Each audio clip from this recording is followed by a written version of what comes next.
The spoils of war. The war had ended, not with a bang but with a broken whisper. Dust still hung in the skies of Charon 9, a desert planet once teeming with a proud and ancient Varine.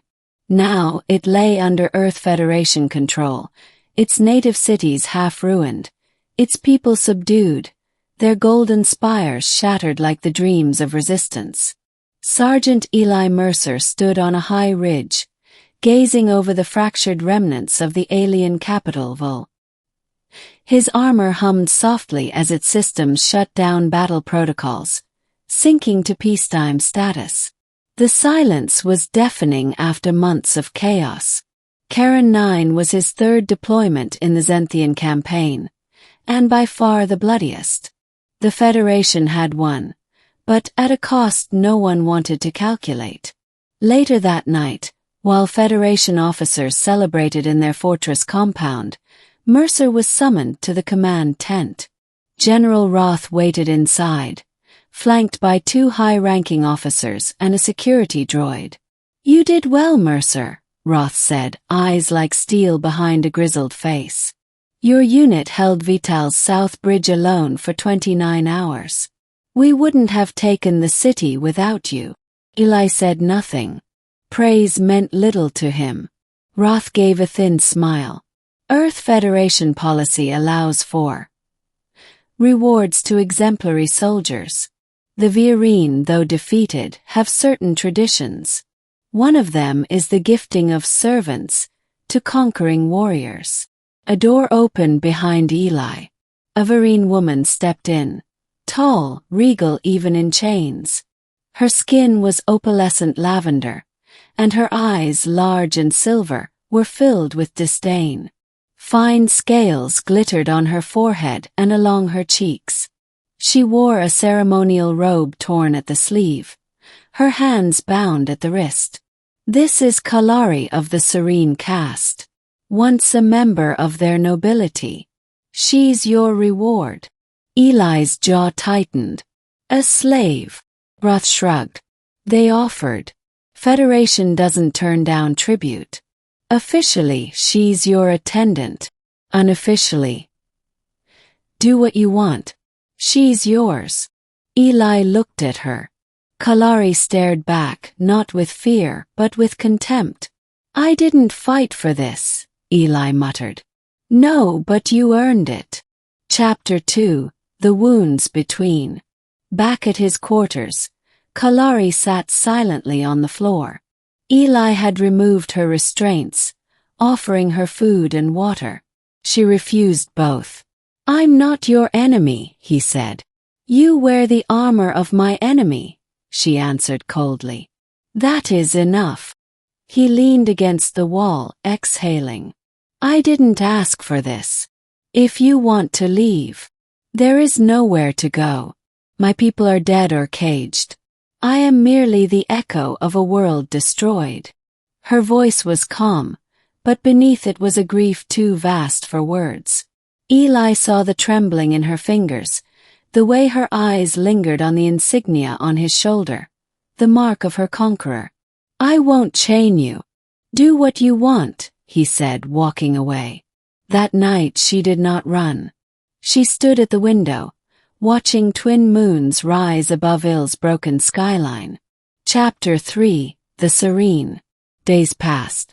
Kalari remained silent and watchful, but slowly, a fragile rhythm formed between them.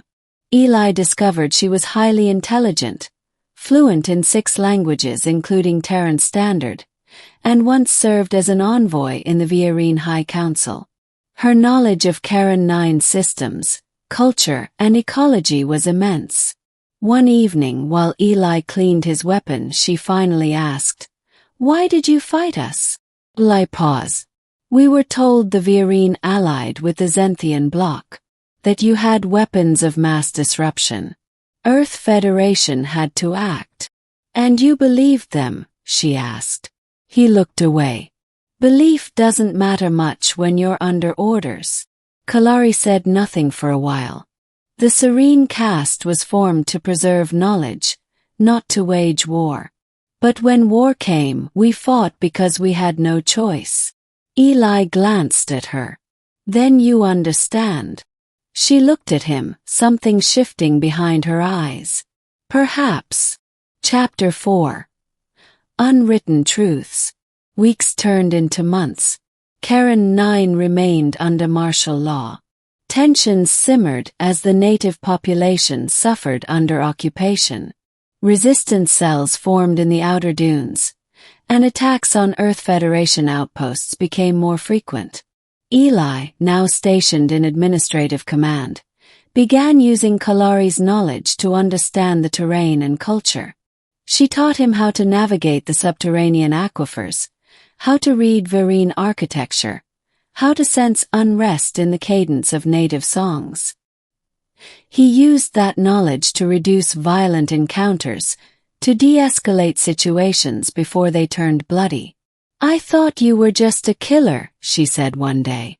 "I am," he replied. "But maybe I'm also something else." Kalari studied him. "You're changing. Or maybe I'm just remembering who I was before this war." Chapter 5. The Fracture. One night, the resistance struck. A high-ranking Federation general was assassinated during a ceremonial parade in the capital ruins. In retaliation, command ordered mass arrests. Streets burned. Entire Vereen districts were swept up in raids. Eli's protests were ignored. That evening, Kalari confronted him. "Your people have begun purging mine. Again. I tried to stop it." She turned from him, her voice bitter. "Trying is the excuse of those too afraid to do." He stepped forward. "What do you want me to do, Kalari?" "Mutiny. Abandon my post. Be executed for treason." "Yes," she said, fire in her voice for the first time. "Because your silence kills more than your bullets ever did." The room fell into silence. Eli left without another word. Chapter 6. The Choice. The next morning, Kalari was gone. Her cot untouched. A Federation patrol drone had been hijacked during the night.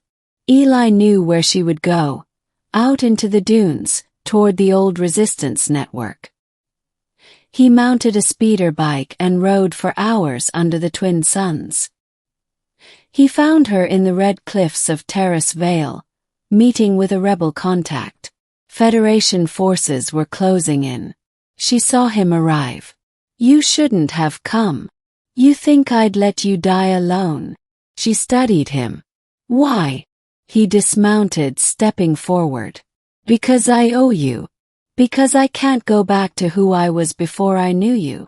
Blaster fire echoed in the distance. "They'll be here soon," she said. Eli held up a data module. "This is a list of Federation security override codes. A-level.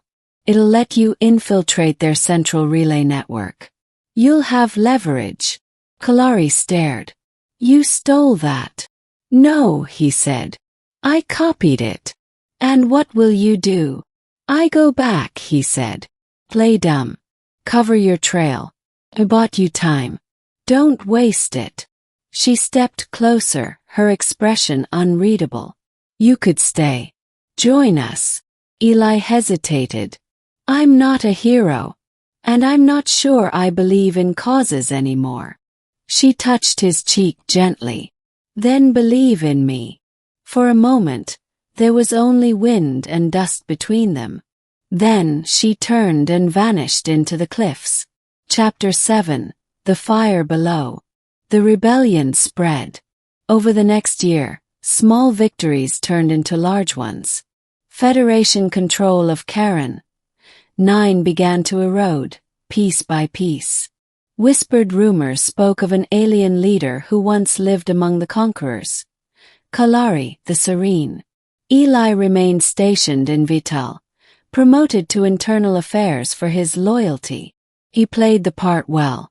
But every stolen report, every diverted patrol, every hacked transmission led back to her hands.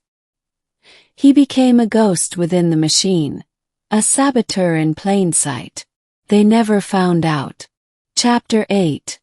The End and the Beginning. On the second anniversary of the occupation, the Federation withdrew from Karen 9. Officially, it was labeled strategic.